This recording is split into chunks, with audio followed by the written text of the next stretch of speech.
Did you know that in 2023, private equity firms managed over $13.1 trillion in assets? That's more than half of America's entire GDP.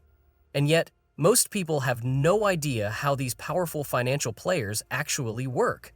Let's look deep into the world of private equity, the good, the bad, and everything in between, and how these firms have completely transformed the American economy and what lessons the rest of the world can learn from this transformation. Let's start with the basics. Private equity is simply investment capital used to buy ownership stakes in companies that aren't listed on public stock exchanges. Think of it like this. While regular folks like us buy shares of Apple or Tesla on the stock market, private equity firms buy entire companies, or large portions of them, that aren't available to public investors. On a much simpler note, here's an analogy. Imagine you and some friends pooling money together to buy and fix up an old house. That's essentially what PE firms do, but on a massive scale.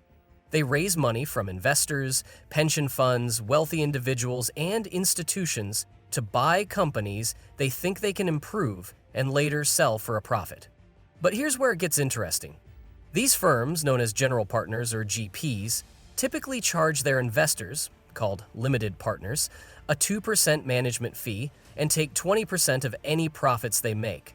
Not a bad deal if you can get it, right? The story of private equity in America is fascinating. While it technically started after World War II, with firms like American Research and Development Corporation making the first professional private equity investments, it was the 1980s when things really exploded. That's when legendary firms like KKR, Blackstone, and Carlyle Group emerged. These firms revolutionized the industry by pioneering what we now know as leveraged buyouts, or LBOs. In fact, KKR's famous $31.4 billion acquisition of RJR Nabisco in 1988 became known as the deal of the century, and even inspired a best-selling book. Let's dive into how these financial powerhouses actually operate. First, PE firms raise massive pools of money, we're talking billions, from what they call limited partners. These are typically pension funds, university endowments, wealthy individuals, and even sovereign wealth funds. Think of it as the world's biggest crowdfunding campaign, but for buying entire companies. These firms then deploy this capital in three main ways. Venture capital. Think early-stage startups, the next potential Facebook or Tesla. High risk, but potentially massive rewards. Growth equity. For companies that are already successful but need capital to expand, like helping a regional chain go national. Late-stage buyouts.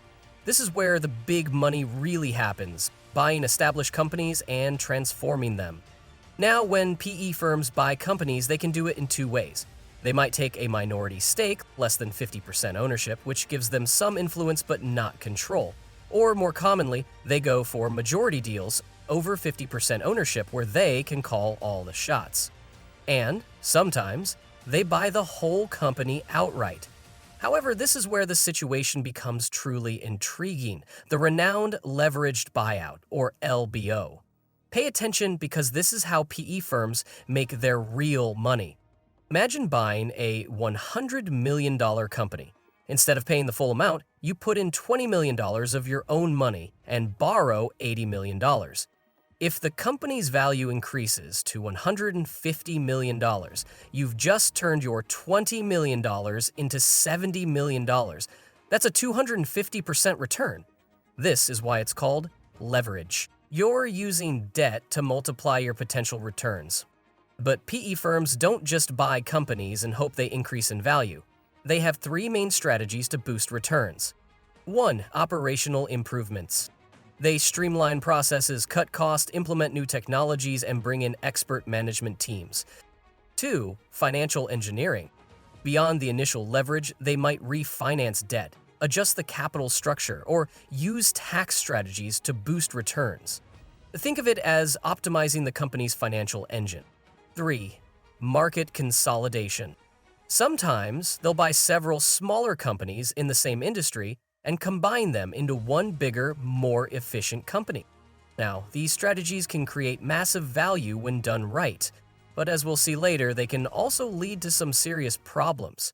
Now, before you start thinking these firms are just financial engineers, let's look at some success stories. The Hilton Hotels. In 2007, Blackstone bought them for $26 billion. By improving operations, expanding globally, and modernizing the brand, they turned a struggling hotel chain into a hospitality powerhouse. When Hilton went public again in 2013, it was worth over $33 billion. The Dollar General story is equally impressive. When KKR acquired the company in 2007, they saw more than just a struggling discount retailer. They saw an opportunity to serve communities across America better. Under PE ownership, Dollar General underwent a complete revitalization. They opened thousands of new stores, created over 30,000 new jobs, modernized their inventory management systems, and introduced fresh food sections in stores. They also improved employee benefits and training, creating better career opportunities for their workforce. The impact of private equity on job creation has been substantial. According to a 2023 EY report, PE-backed companies employ over 11.7 million Americans. That's roughly 8% of all private sector jobs. And these aren't just any jobs. PE-backed companies offer better training programs and career advancement opportunities than their competitors, helping create sustainable long-term employment across the country. But of course, this is only one side of the story. While private equity has created tremendous value in many cases, there's another side we need to examine. One that's raised serious concerns about the industry's impact on workers, communities, and the American economy as a whole. But here's where things get complicated. The story of Toys R Us stands as one of the most stark examples of private equity's darker side. In 2007, KKR, Bain Capital, and Vornado Realty Trust bought the toy retailer in a leveraged buyout worth $6.6 billion. The result was devastating. $5 billion in debt crushed the company's ability to invest in its future, upgrade its stores, or compete with online retailers. And by 2017, the iconic chain that had brought joy to generations of American children filed for bankruptcy, leaving 33,000 workers without jobs and hundreds of communities with empty storefronts. But Toys R Us isn't an isolated case. Take Payless Shoe Source, for instance. After being acquired by private equity firms Blum Capital and Golden Gate Capital, the shoe retailer struggled under massive debt obligations. Despite having over 4,000 stores and 22,000 employees, the company filed for bankruptcy twice in 2 years, ultimately closing all of its U.S. stores. Communities across America, particularly in smaller towns where Payless was often the only affordable shoe store, felt the impact deeply. The ripple effects of these PE-led bankruptcies extend far beyond the immediate job losses. When major employers shut down, entire local economies can collapse.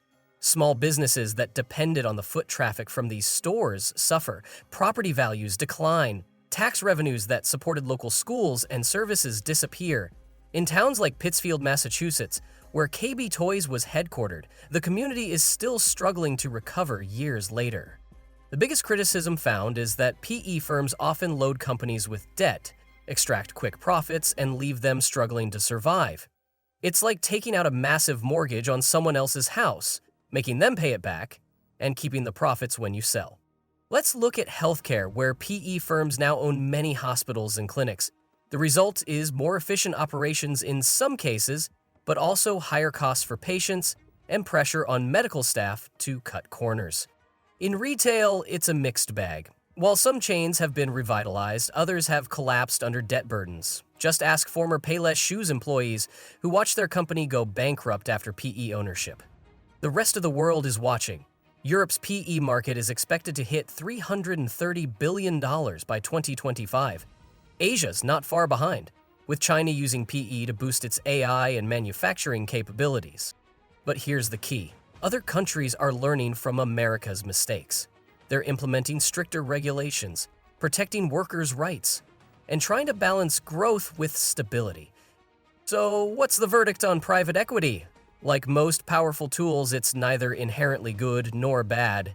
It's all in how we use it.